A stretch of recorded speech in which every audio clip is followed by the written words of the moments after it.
we could be staring down the barrel of a federal law banning gender affirming treatment. Or like, it's not, banning gender affirming treatment in the sense that it's not making it, well, yeah, it actually is making it a felony for a doctor to give such care to a minor, making it a federal felony for a doctor to provide such care to a minor. The other main thing that I wanted to talk about today is that we are now seeing articles being written, and thank goodness that articles are being written because it was inevitable that this was going to happen, but it's good to see the actual coverage happening. Plenty of these states that are passing laws that are criminalizing, like actually criminalizing providing medical care to trans youth, like to transition them, quote unquote, unquote.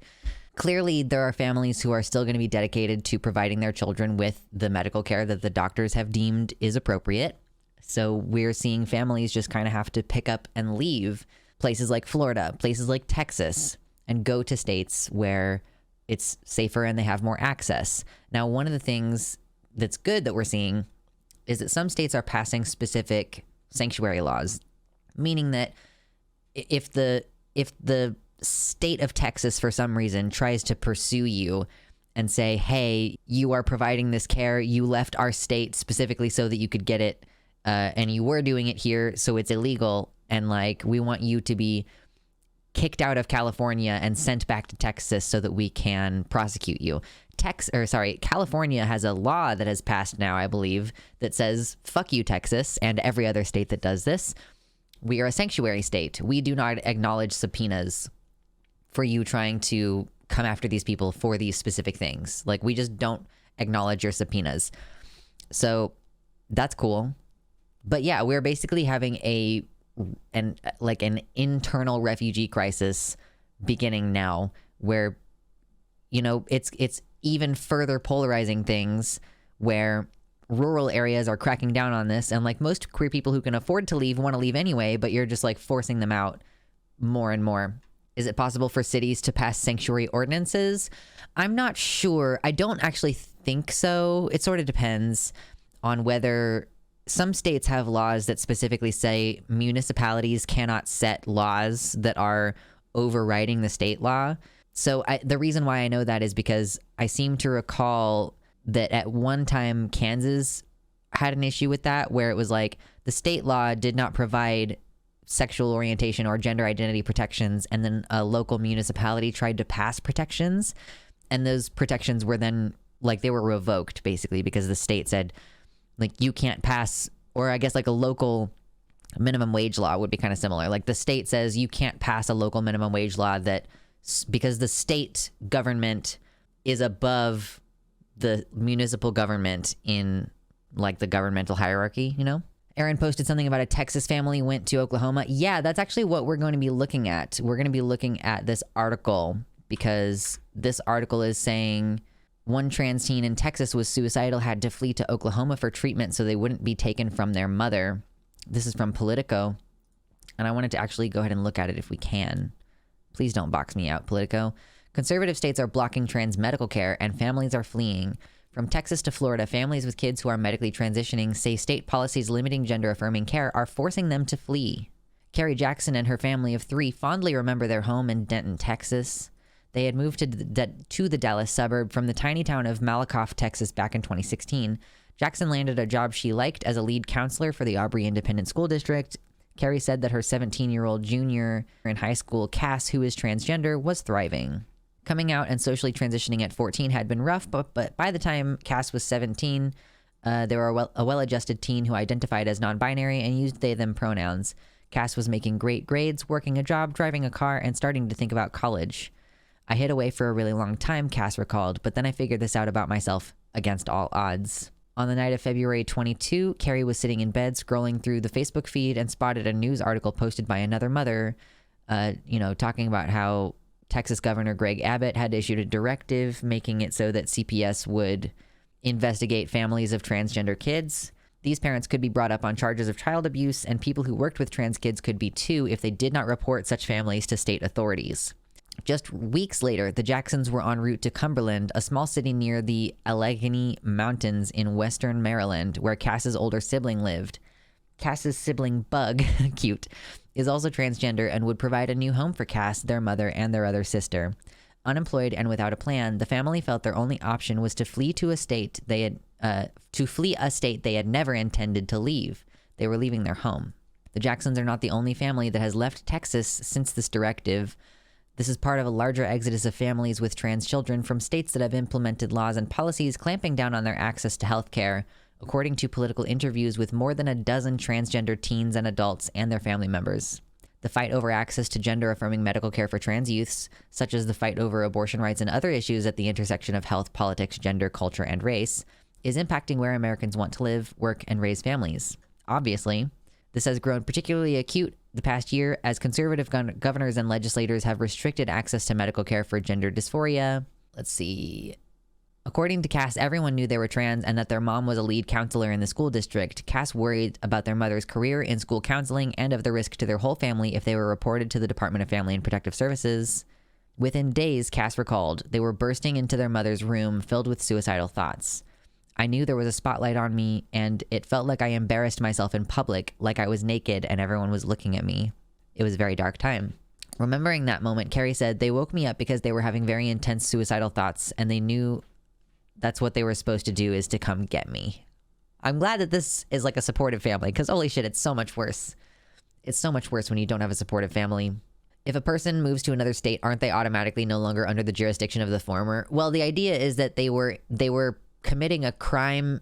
It's like if you commit an obvious crime, like you steal something while you live in Nebraska, and then you cross the border to Kansas, and Nebraska says, hey, you stole some shit in Nebraska, and we would like you, the Kansas government, when you catch this person, to send them to us so that we can prosecute them for our crime.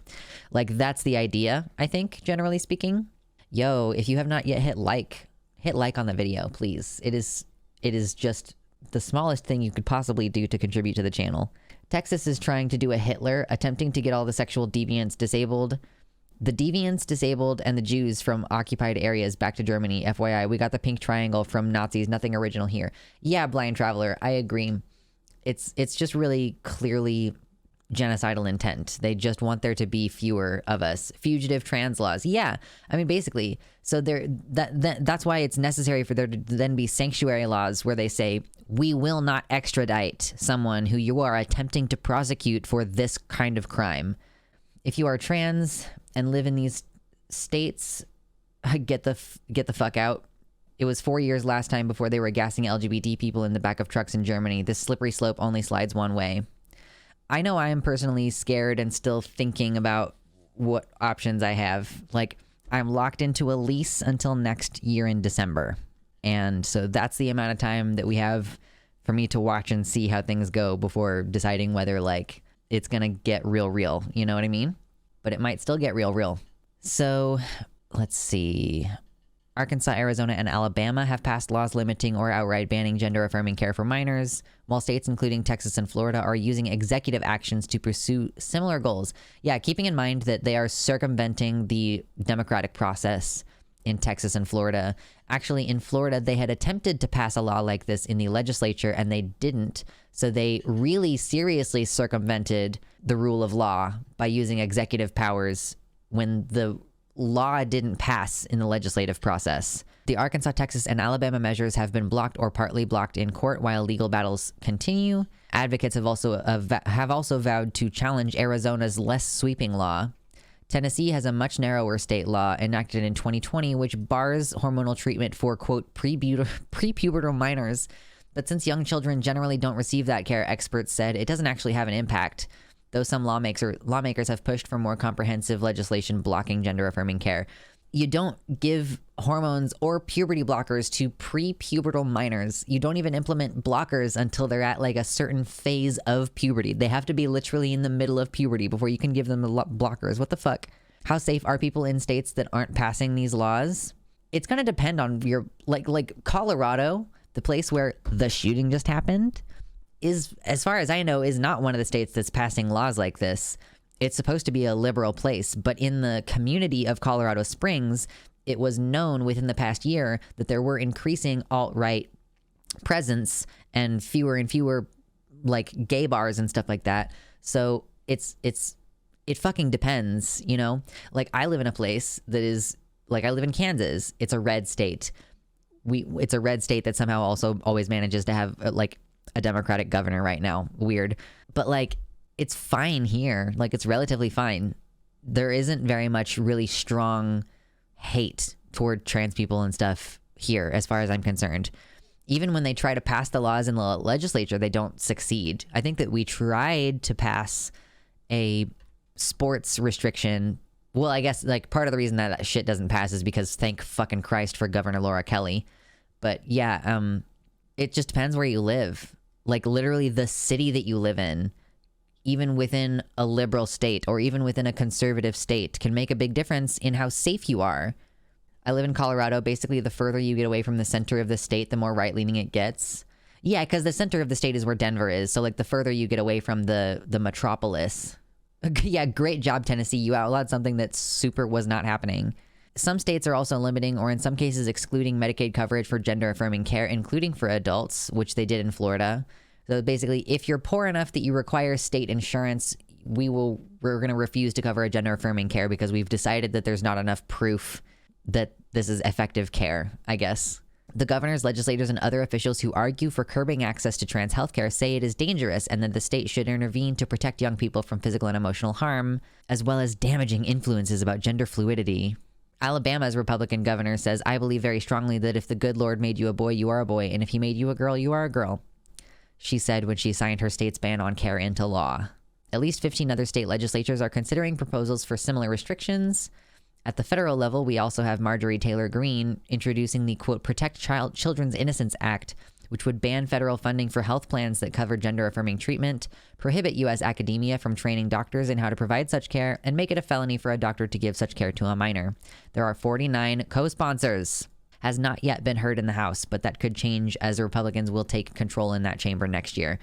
We could be staring down the barrel of a federal law banning gender-affirming treatment. Or, like, it's not, you know, banning gender-affirming treatment in the sense that it's not making it, well, yeah, it actually is, making it a felony for a doctor to give such care to a minor. Making it a federal felony for a doctor to provide such care to a minor. So we really could be dealing with something that's going to be more of like a, we all have to get out of this country. Like, some of these parents are, like, taking their kids to states where it's safer, but, like, what do you do? How do I convince a trans mask friend to not move back to Florida to try to fix the problem where it's at? Rain Raven, you should send your trans mask friend all of the memorial stuff that's being posted in honor of Daniel Aston, who was a trans man who died at the shooting at Club Q last weekend, who did not live long enough to see his chest healed from top surgery. Like, he was only 6 months out. So that's the deterrent for me. I would be like, do you want to die? Like, is that your goal? Like, all this shit is giving countries like mine the "we aren't as bad as the US" excuse. And here in the Netherlands, they use that one every chance they get. A lot of other countries aren't safe for long. I agree, unsure, especially because in, I don't know if this is the case in the Netherlands, but I know Max, who lives in Sweden, you know, can't get access to transition-related care because they're non-binary. And so because if you're not fully ready to commit to a binary transition, then you just don't get care at all, you know? Thankfully, Dems have the Senate and the president's desk. Don't know how long that's going to last, though. Yeah, and I guess it's something of an assurance that they don't have a veto-proof majority, you know? What are the signs to look for? Like, what were they in Colorado Springs? You said there was an alt-right presence. How can we look for it in our communities? I think someone who was on the ground would have to answer that question a little better. I haven't seen Soy Boy tonight, but there were a couple people who were here on Tuesday during stream who were talking about the environment in Colorado, like Colorado Springs in particular. I mean, I'm assuming that you're going to be seeing increased presence of iconography related to hate crimes. Like, you're going to see, if you're seeing a lot of Confederate flags, if you're seeing a lot of thin blue line shit, you know, people are advertising more and more. Green announced her bill in August on Tucker Carlson's Fox News program, calling the medical treatment for gender dysphoria, quote, disgusting and appalling, and it's an embarrassment to our country. Like, this is what they're going to build their fascism on, really. They did not succeed in building their fascism during Trump on the anti-immigrant shit. Like, plenty of people are sympathetic to immigrants, but I was actually talking with my dad about this week. He was like, in addition to the backlash from the conservatives being so serious after this shooting, it seems like we're not seeing as many like people condemning it and saying like this is wrong. And I'm like, yeah, man, like we're talking about pedophilia accusations here. Like we're talking about pedophilia accusations. So yeah, of course, liberals and centrists who otherwise are like, yeah, gay marriage is good, are going to be like, whoa, whoa, whoa. Like, I don't know how I feel about this drag story time hour shit. Like, is drag kind of sexual? Are you exposing kids to something sexual? I still think that kids should be raised with traditional gender roles. And then you have a bunch of people who like are just not willing to stand with you in the crosshairs anymore. Didn't Marjorie Taylor Greene lose her seat? No, it was Boebert, whatever. Yeah, we're not even getting thoughts and prayers. Like, we're not even really getting any support generally, because obviously nobody wants to be caught up in this. Like, nobody wants to be caught up in pedophilia accusations. I just have no choice but to just deal with being called a groomer now, because fuck you, I was a trans teenager, and I think trans teenagers deserve access to healthcare. And I have to be scared about being seen in public with my trans brother, because if we're both visibly trans, then somebody's going to think that I'm like sexually coercing him for my gratification in order to be trans. Like, you know, what the, like, that's the kind of shit that I have to worry about fucking dealing with in my actual real life right now. Is there anything we can do if we're safe in our community to hold the line? I'm just trying to keep up my rhetoric and try to remain convincing and also try to remain level-headed, because one thing that I don't want to do is panic. It's not going to be healthy for me. It's also not going to be healthy for you. You should have a reasonable risk assessment. You know, I don't want you to feel like someone's going to come burn my house down tomorrow. Like, that might be true in the particular place where you live, but overall, probably not super likely, you know? Like, I can't freak out, because then you'll freak out. You know what I'm trying to say? Like, I have to try to stay calm, because we all need to stay calm together. We all need to be organized and plan things. Like, can we round up the fashion, send them to the sun, load them into the sun cannon? That would be great. We'll put them in the special, the astronaut suit that Elon definitely didn't kill someone by sending them into space with the truck. But like, I don't have a great answer for what you can do to help. Like, donate money if you can, provide support to other trans people, arm yourself if you can. How can we organize? I don't have a great answer for this, because I am I'm like an island. I'm alone.